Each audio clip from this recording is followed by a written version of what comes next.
മതപ്പാടുള്ള കാട്ടാന കബാലി റോഡിൽ നിന്ന് മാറിയതോടെ അതിരപ്പള്ളി മലക്കപ്പാറ റോഡിൽ ഗതാഗതം നേരിയ തോതിൽ പുനഃസ്ഥാപിച്ചു എന്ന ആശ്വാസകരമായ വാർത്ത.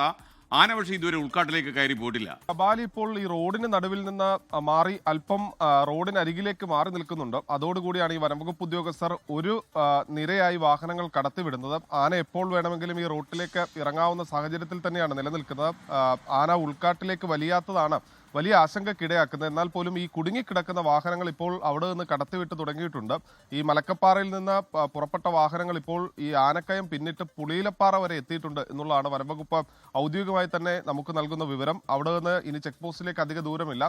ഇപ്പോൾ ഈ കുടുങ്ങിക്കിടക്കുന്ന വാഹനങ്ങൾ എത്രയും പെട്ടെന്ന് ആ മേഖലയിൽ നിന്ന് കടത്തിവിടാനുള്ള ഒരു ശ്രമമാണ് വനംവകുപ്പും പോലീസും ചേർന്ന് നടത്തിക്കൊണ്ടിരിക്കുന്നത്. അതോടൊപ്പം തന്നെ അന്തർ സംസ്ഥാന പാതയായിട്ടുള്ള ആനമലയിൽ ഇപ്പോൾ ഒരു ഗതാഗത നിയന്ത്രണം കൂടി വനംവകുപ്പ് ഏർപ്പെടുത്തിയിരിക്കുകയാണ്. മതപ്പാടിലുള്ള കൊമ്പൻ ഈ റോഡരികിൽ തന്നെ തുടരുന്ന സാഹചര്യത്തിലാണ് ഈ ഗതാഗത നിയന്ത്രണം ഏർപ്പെടുത്തിയിരിക്കുന്നത്. ഇനി ചാലക്കുടിയിൽ നിന്ന് അതിരപ്പള്ളിയിൽ എത്തുന്ന ആളുകൾക്ക് ഈ അന്തർ സംസ്ഥാന പാതയിലൂടെ മലക്കപ്പാറയിലേക്ക് എത്താൻ കഴിയില്ല. മലക്കപ്പാറയിൽ നിന്ന് തിരിച്ച് അതിരപ്പള്ളിയിലേക്കും എത്താൻ കഴിയില്ല. പൊള്ളാച്ചി വഴി മാത്രമായിരിക്കും ഇനി ഗതാഗതം ഉണ്ടാവുക. പൊള്ളാച്ചി പാലക്കാട് റൂട്ട് ഉപയോഗിക്കണം എന്നുള്ളതാണ് വനംവകുപ്പ് പറയുന്നത്. ഈ ആന ഉൾക്കാട്ടിലേക്ക് വലിഞ്ഞ് അപകട സാധ്യത ഒഴിവായാൽ മാത്രമായിരിക്കും ഇനി ഗതാഗതം ഇതിലൂടെ ഈ പാതയിലൂടെ പുനഃസ്ഥാപിക്കുക.